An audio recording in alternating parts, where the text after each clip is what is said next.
بسم اللہ الرحمن الرحیم۔ سن سکو تو سنو میں خوش آمدید۔ ناول ہے جو رکے تو کوہ گراں تھے ہم، قسط نمبر 46 کے ساتھ آپ کی خدمت میں حاضر ہیں۔ اگر آپ نے ابھی تک ہمارا چینل سبسکرائب نہیں کیا تو ہمارے چینل کو سبسکرائب کریں اور بیل آئیکن کو پریس کرنا مت بھولیے گا تاکہ آنے والی تمام کہانیاں آپ کو بر وقت ملتی رہیں۔ شکریہ۔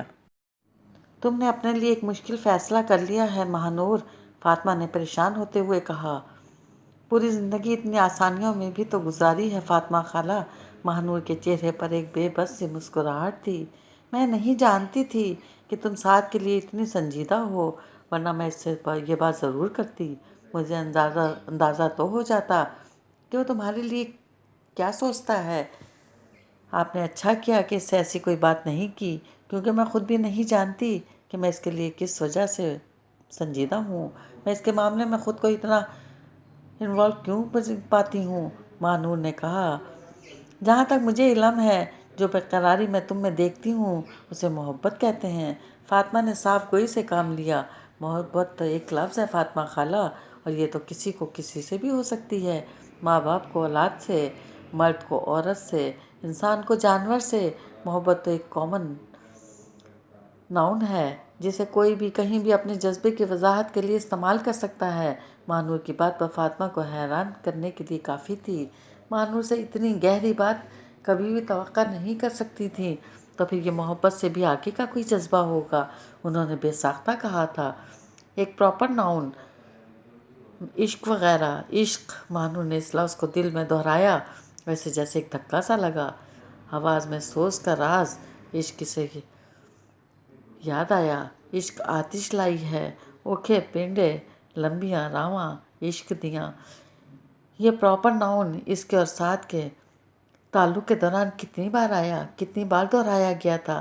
شاید اس تعلق کا حاکم لفظ تھا جس کے عنوان کے تحت اس تعلق سے کے تمام مندرجہ ذات رقم ہوئے تھے۔ وہ سوچ رہی تھی، یہ لفظ اگر مناسب بھی ہو تو کیا فائدہ فاطمہ خالہ؟ وہ جذبہ جو ہو ہی یک طرفہ، اس کا مستقبل کیا ہو سکتا ہے؟ اس نے پہلی بار کسی کے سامنے سچے دل سے اقرار کرتے ہوئے کہا۔ اسے اپنے دل کی کیفیت کو روشنی دینے کے لیے ایک روزن درکار تھا جو اسے فاطمہ کی شکل میں اچانک دستیاب ہوا تھا۔ جب ہی تو کہہ رہی ہوں، تم نے اپنے لیے ایک مشکل فیصلہ کیا ہے۔ فاطمہ نے مہانور کے منہ سے وہ بات سننے کے بعد جو وہ پہلے ہی سمجھ چکی تھی کہا۔ وہ اچانک کیوں غائب ہو جاتا ہے کہ اپنا نام و نشان تک نہیں چھوڑتا؟ وہ تمہارے قریب ہوتے ہوئے بھی کسی اندیکھی ہستی کی تلاش میں رہتا ہے۔ اس ہستی کو پا لینے کے لیے بہروپ بدلتا ہے، عجیب و غریب جگہوں پر جاتا ہے۔ کسی بھی انوکھی کہانی کو سن کر اسے گمان ہونے لگتا ہے کہ ضرور اس قصے میں اس ہستی تک پہنچنے کا سرا مل جائے گا جو اپنے باپ سے بدگمان بھی ہے اور اس سے بہت مانوس بھی، اور سب سے بڑھ کر جس نے ایک بار بھی تمہیں کوئی حوصلہ افزا جملہ نہیں کہا۔ اس لیے شہر دربدر ہونا۔ مجھے کہہ لینے دو مہانور، تم خود کو مشکل میں ڈال رہی ہو۔ فاطمہ کے چہرے پر باوجود کوشش کے پریشانی عیاں تھی۔ میں وہاں کلاسز لینے جا رہی ہوں فاطمہ خالہ، آپ میرے اس ارادے کو ساتھ سے کیوں جوڑنا چاہ رہی ہیں؟ مہانور نے انہیں تسلی دینے کے لیے ایک کمزور سی کوشش کرتے ہوئے کہا۔ تم کلاسز کا صرف بہانہ کر رہی ہو مہانور، فاطمہ نے سر ہلایا۔ دراصل تم اسے تلاش کرنا چاہتی ہو اور بتانا چاہتی ہو کہ اپنی تلاش کا سرا کہاں سے پکڑے، اور ایسے تم محض اس لیے نہیں کرنا چاہتی کہ تم کسی انسان کی مدد کرنا چاہتی ہو، بلکہ ایسا تم اس لیے کرنے جا رہی ہو کوئی انسان سعد ہے۔ فاطمہ ایک دم اس کی کیفیت کا ظالمانہ تجزیہ کرنے پر تل گئیں۔ فاطمہ خالہ، آپ کا کیا خیال ہے؟ آپ کی کزن جن کو گلے پر چھری پھیر کر قتل کرنے کی کوشش کی گئی، ان سعد کی ممی سے کوئی تعلق ہو سکتا ہے؟ مہانور نے اچانک موضوع بدلنے کی خاطر سوال کیا۔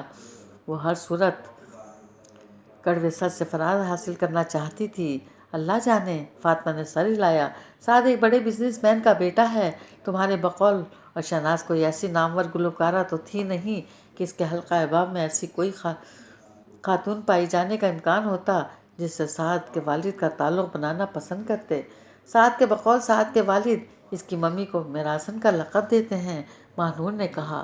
شہناز کا ذوق اتنا گیا گزرا بھی نہیں کہ وہ کسی ملازم کی صحبت میں بیٹھ جاتی۔ وہ بیچارہ بس ماں ڈھونڈنے کے چکر میں میری تیری سب کی سنی داستان میں اپنی ماں تلاش کرنے لگتا ہے۔ فاطمہ نے ماہ نور کی بات کی نفی کرتے ہوئے کہا، چلے پھر جو بھی ہے ہمیں کیا؟ ماہ نور نے صوفے کے کناروں پر ہاتھ رکھ کر اٹھتے ہوئے کہا، قصہ یہ ہے کہ ساتھ گیا، اس کا کسی سے کوئی رابطہ نہیں، اب وہ جانے اس کی تلاش جانے۔ اس نے بے نیازی سے سر جھٹکا۔ فاطمہ اس کی اس کوشش پر نہ چاہتے ہوئے بھی مسکرا دیں۔ سیدھے سادہ لکھاری پر بڑا کڑا وقت پڑا تھا۔ اس کے آسان اور بے نیاز سی زندگی طوفان کی زد میں تھی۔ زندگی بے انت سوالوں کے ساتھ اس کے سامنے آن کھڑی ہوئی تھی اور اسے صاف محسوس ہو رہا تھا بے انت سوالوں میں سے اسے ایک کا بھی جواب نہیں آتا تھا۔ اس روز وہ سعدیہ کو بہن جی کے گھر چھوڑنے کے بعد واپسی پر کتنی ہی دیر چاچے رفیق کے کھیتوں کے کنارے اکیلا بیٹھا رہا۔ کھیتوں میں دھان کی فصل سر اٹھائے کھڑی تھی۔ دھان کی سرسبز فصل تا حد نظر پھیلی تھی اور اس میں کھڑے پانی پر سورج کی براہ راست پڑتی حدت زمین سے ایک عجیب سی دم گھٹنے والی بھڑاس اٹھا رہی تھی۔ سر پر چمکتا سورج پسینہ چوٹی سے ایڑی تک بہا رہا تھا، لیکن ایسی فضا میں جہاں کوئی بھی ذی روح اس کی شدت سے بھاگ کھڑا ہو، وہ اس کی سختی کے احساس سے بے نیاز کب سے وہاں بیٹھا تھا۔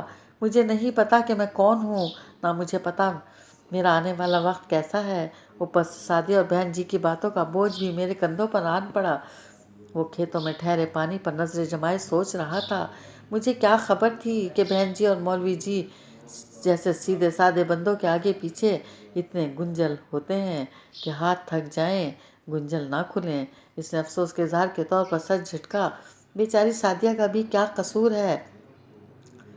اسے ایک ناؤ سے اتار دوسری میں چڑھا دیا۔ بہن جی کے کزنوں اور کنفیوژن اس کی ناؤ بدلتے رہے ساری عمر، پھر بیچاری کو میرے ہاتھ نکاح کی کشتی میں بٹھا دیا۔ بتاؤ بھلا، اس لڑکی کو ڈاکٹر بنانے کے خواب دکھا دکھا کر مجھ جیسے جاہل بے حقیقت بندے کے پلے باندھ دیا۔ سعدیہ ساری غلط فہمی دور ہو گئی ہوگی میرے ساتھ نکاح کر کے۔ اس نے جو کسی تخت پر بیٹھنے کا سوچا ہوگا۔ چودھری سردار کی محبت پیار اپنی جگہ، فارم ہاؤس کے کمے اور راکھے کی بیگم بن کر کون سے تخت پر چڑھ بیٹھنا تھا اسے۔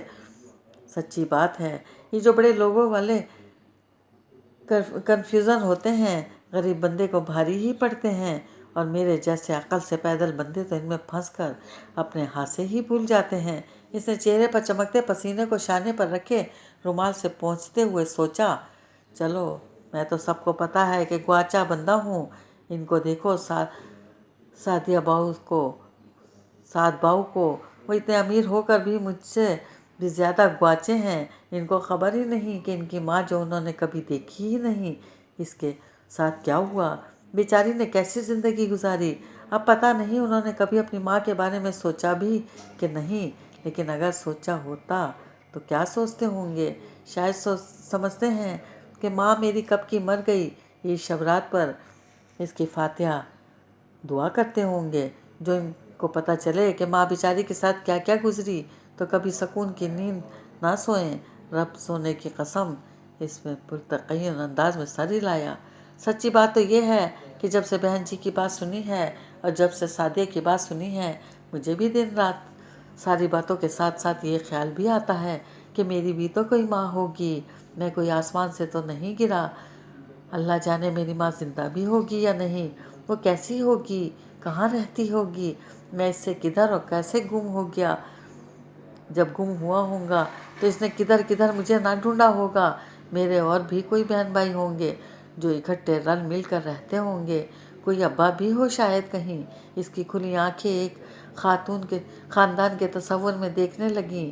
سچی بات ہے۔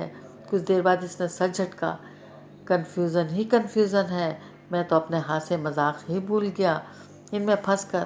بابے منگو کا میلہ بھی گزر گیا، کیا اچھا وقت تھا۔ پچھلے سال جب ماہ نور باجی اور میں بابے منگو کے میلے پر گئے تھے، وہاں سائیں بھی ملا تھا۔ اس کے چہرے پر لمحہ بھر میں مسکراہٹ بکھری۔ سائیں اور سعد بہو صاحب، عجیب ہی رولا ہے ہر بات میں، آدمی امیر ہو یا غریب، کنفیوژن اب عام سی بات ہو گئی ہے سب کے لیے، جیسے اب میں کنفیوز ہوں۔ اس کا چہرہ پھر سے اداس ہوا۔ एक ऐसी जगह पर बंदा खड़ा हो जहाँ से शुमाल, जनूब, मशरिक़ और मगरिब चारों तरफ रास्ते निकलते हों। ऐसे चौक में खड़े हुए बंदे को क्या पता चले कि वो किधर जाए, किस रास्ते पर चले। इसने एक बार फिर सर झटका। ओए कौन है ओए, इधर क्यों बैठा है? शक्कर दोपहर भरी दोपहर में करीब से आती आवाज़ इसके कानों में पड़ी। इसने चौंक कर आती आवाज़ की सिमत देखा। ओए खारी, ओए शदाइया। चाचा रफ़ीक सर पर सफ़ेद मलमल का कपड़ा बांधता इसकी तरफ चला आ रहा था। झल्ला हो गया है जो इस हबस में बैठा है। सर को चढ़ गया ना तो महीना भर बिस्तर पर पड़ा रहेगा। रफ़ीक ने इसके करीब आकर अपनी बात मुकम्मिल की। सर को सिर्फ बस ही नहीं चढ़ता चाचा। खारी ने पगडंडी के किनारे पर गीली मिट्टी में हाथ पकड़ा तिनका फेरते हुए कहा। सर को तो बाहर की चीज़ें भी चढ़ जाती हैं, फिर भी तो बंदा शदाई हो जाता है ना। ओए चल, ओए उठ इधर से। चाचा रफ़ीक ने इसकी बात पर ध्यान ना देते हुए इसकी तरफ अपना हाथ बढ़ाया तो बिस्तर पर पड़ गया। तो चौधरी सरदार की सारी भैंसें दूध देना छोड़ देंगी, वो तो तेरे हाथ पड़ी है ना। हाँ, सबको और चीज़ों की फ़िक्र पड़ी हो जाती है। खारी गरीब की किसी को कोई खबर नहीं। इसने उठने के लिए चाचे रफ़ीक के बड़े हुए हाथ का सहारा लेते हुए कहा। तेरी फ़िक्र तेरी घरवाली को होगी ना झल्लिया। चाचा रफ़ीक हंसा। अब तो घरवाली वाला हो गया है, अब शदाइयों की तरह इधर उधर बैठना छोड़ दे। बंदे का कोई घर हो तो हो, घरवाली भी घरवाली बनती है चाचा। इसने ज़बरदस्ती दांत न कोसते हुए बज़ाहिर मजाक में कहा, लेकिन ये राज सिर्फ वो जानता था कि इसकी बात में आने वाले वक्त के खौफ, अंदेशे और फिक्रें कैसे लरज़ रही थी। खारी वो चाचा रफ़ीक के साथ इसके डेरे की तरफ जा रहा था जब पीछे से इसे मास्टर कमाल की आवाज़ सुनाई दी। वो ये तो इधर घूम रहा है। इसने मुड़कर देखा। मास्टर कमाल मोटरसाइकिल पर बैठा इससे मुखातिब था। इधर शहर से तेरे मेहमान फार्म हाउस आकर बैठे हुए हैं। मेरे मेहमान? इसने हैरत से कहा। हाँ, और मैं तुझे ढूंढ ढूंढ कर ख्वार हो गया हूँ। मास्टर कमाल ने नाराज़ी से कहा। अपना फ़ोन भी तूने अपनी घरवाली को पकड़ा रखा है। इससे पूछो तो वो भी कहती है पता नहीं इफ्तिखार किधर है। मास्टर कमाल ने इफ्तिखार पर जोर देते हुए कहा। ओह, कौन आया है? खारी ने चाचा रफ़ीक की तरफ यूं देखा जैसे इसे पता हो कि कौन आया था। चलो फिर जल्दी से मेरे पीछे बैठ जाओ, परोना इंतज़ार करता होगा, मास्टर कमाल ने कहा। और खारी चाचा रफ़ीक से हाथ मिलाकर रुखसत होता मास्टर कमाल के पीछे मोटरसाइकिल पर बैठ गया। उन्होंने अपने सामने बैठी सादिया की तरफ देखा जो घुटने मोड़े टांगों को बाजुओं के हाले में लिए यूं गुमसुम बैठी थी जैसे शकिस्त खाई फौज का कोई सिपाही शकिस्त के बाद अपनी हार के असबाब पर गौर कर रहा हो। इसके हवाले मुझसे शायद सब कुछ गलत हो गया, उन्होंने अफसोस से सोचा। सहेलियाँ साथ वाली और स्कूल से घर तक रास्ते में नज़र आने वाले लोगों को देखकर अगर जो इसे भी अपनी हालत संवारने का ख्याल आ गया था तो इसकी छोटी सी ख्वाहिश ने मुझे इतना खौफजदा कर दिया कि मैंने आओ देखा न ताओ इसके सारे ख्वाबों पर पानी फेरते हुए इसे बेनिशान अनपढ़ लड़के के पल्ले बांध दिया। वो सादिया के सामने नज़र झुकाने पर खुद को मजबूर महसूस करने लगी। लाख ने एक दिल मासूम और शरीफ से खारी, मगर ये भी तो हकीकत है कि इसका कोई ना आगा है ना पीछा, ना ही कोई ढंग का काम करता है, ना सलीके की कमाई है। चौधरी सरदार की मर्जी हो तो इसे 4 पैसे पकड़ा दें कि सब कुछ तुम्हारा है, रच के खाओ ऐश करो, खाओ पियो मज़े करो, जैसे जुमलों पर टरखा दें। इस रोज़ वो सिर्फ़ और सिर्फ सादिया की माँ बनकर सोच रही थी। मैं कभी सोच भी नहीं सकती थी कि अम्मा अपने दिल में इतने बड़े बड़े राज छुपा कर बैठी हैं। वहशतनाक हालात से गुजर कर मुझे गोद में उठाए शहर दर शहर छुपती छुपाती यहाँ तक पहुँची और तौफीक भर पालती रही। राबिया आपा के सामने बैठी सादिया खला में घूरते हुए सोच रही थी, मैं तो यहाँ आने से पहले इस छोटे शहर के पुराने गंदे छोटे से महल्ले की मस्जिद के इस चौबारे को भी याद करती रही जिसमें हम रहते थे और जहाँ मेरी दिलचस्पियों का जहानाबाद था। अम्मा और अब्बा जी को वहाँ से उठकर इस गांव तक क्यों आना पड़ा? मुझे क्या खबर थी कि इस नकल मकानी के पीछे अपनी और मेरी जान बचाने का इरादा छुपा हुआ था। मुझे यहाँ आने पर एतराज़, किसी रिश्तेदार अजीज़ के ना होने पर एतराज़, इस तर्ज़ ज़िंदगी पर एतराज़, इस सलूक अल हाली पर एतराज़, ज़िंदगी में शुक्र का कलमा तो शायद ही मैंने कभी पढ़ा हो। और मेरे माँ बाप। इसने गहरा सांस लेते हुए चेहरा दूसरी तरफ मोड़ा और एक बार फिर खला में कुछ देखने लगी। दोनों कितने बड़े दिल वाले हैं। अब्बा जी एक वक्त अच्छा खाना मिल जाने पर अगला पूरा हफ्ता इसी का शुक्र अदा करते रहें, और अम्मा मक्के मदीने से आई 4 खजूरों का तोहफा मिल जाने पर शुक्रगुजारी की कैफियत से सरशार झूम झूम जाती। हाय, मैंने कभी इन दोनों की इन आदतों पर गौर ही नहीं किया। इसके दिल में दुखन का एहसास जागा। मैं गिले ही करती रही सारी उम्र, ना होने के रोने ही रोती रही। जो था और मिल रहा था इस पर कभी ध्यान ही नहीं गया। लाख अम्मा तवज्जो दिलाती रहीं। इसने मुस्तरिब होते हुए सर को नफ़ी में हिलाया। आज जब अपनी औकात और हैसियत का इंकशाफ हुआ है तो पिछली पूरी ज़िंदगी पर शर्मिंदगी महसूस होने लगी है। और अब जो इसको मैंने आगे पीछे की सारी दास्तान सुना दी है तो ये ना जाने अपने बारे में क्या फ़ैसला करे। खारी का क्या होगा इस सारे में। आपा राबे ने अपने ख्यालात से निजात हासिल करने के लिए वहाँ से उठते हुए सोचा। अम्मा की बातें सुनकर मुझे क्या क्या ख्याल नहीं आ रहे, मगर मेरे सर पर अम्मा और अब्बा जी तो हैं ना। मैं बेशनाख्त तो नहीं हूँ। क्या हुआ जो मैं मीरासनियों के किसी सरपंच की नवासी हूँ और मेरे माँ बाप को इस माँ गुर्बत के हाथों तंग आकर यतीम खाने में छोड़ गई थी। मेरे बेनिशान मंजिलों के मुसाफिर माँ बाप को अल्लाह ने ज़माने की तमाम ठोकरें खिलाने और तजर्बे के सारे रंग दिखाने के बाद अपने रास्ते पर तो चला दिया ना। अब्बा जी खुद से बना कर या कहीं से पढ़ पढ़ कर लोगों को जो दीन इस्लाम की बातें सुनाते हैं, इनके पीछे मकसद तो फलाह है और इस्लाह भी। अब्बा जी जैसे मौलवी जो अंजाम और आखिरत की खौफनाक लफ्जी तस्वीरें ना दिखाएं तो यह आम देहाती लोग तो बिल्कुल ही राह रवा हो जाएं। इन्हीं का दम है जो अनपढ़ लोगों को अल्लाह के नबी सल्लल्लाहु अलैहि वसल्लम की रसूलों, पैगम्बरों, आसमानी किताबों, अल्हामों और दूसरे मज़ाहिब की बातें सुनाकर कम अज़ कम इनके कानों को इन सब से रोशनास तो कराते हैं। बेराह और बदगुमान तो नहीं करते। बाकी रही इंसानी फितरत और जिबल्लत तो इस पर किसी का इख्तियार नहीं।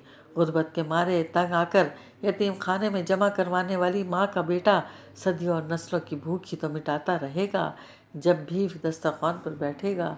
इसने अब्बा जी की जिबलत का मार जन देते हुए सोचा। और अम्मा, इनकी किस्मत तो जैसे खुल ही गई।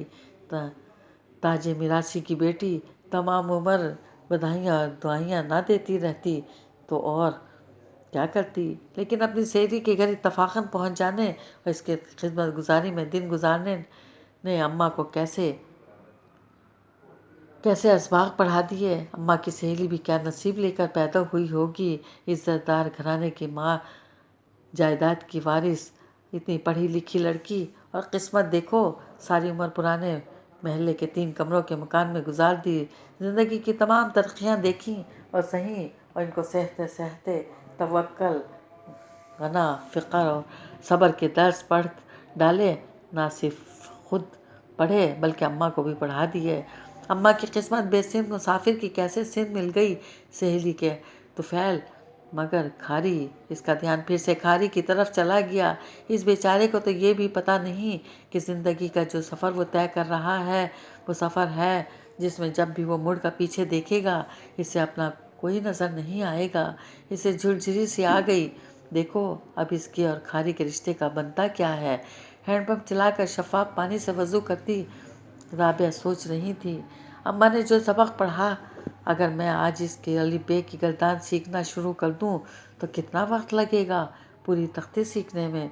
मस्जिद के लाउड स्पीकर से मौलवी सिराज सरफराज की अजान देती आवाज़ सुनकर दुपट्टा सर पर ओढ़ते हुए साथिया ने सोचा, तख्ती पढ़ लूँ तो खारी की ज़िंदगी संवरे, ना पढ़ूँ तो अपनी मन मर्जी करती फिरूँ।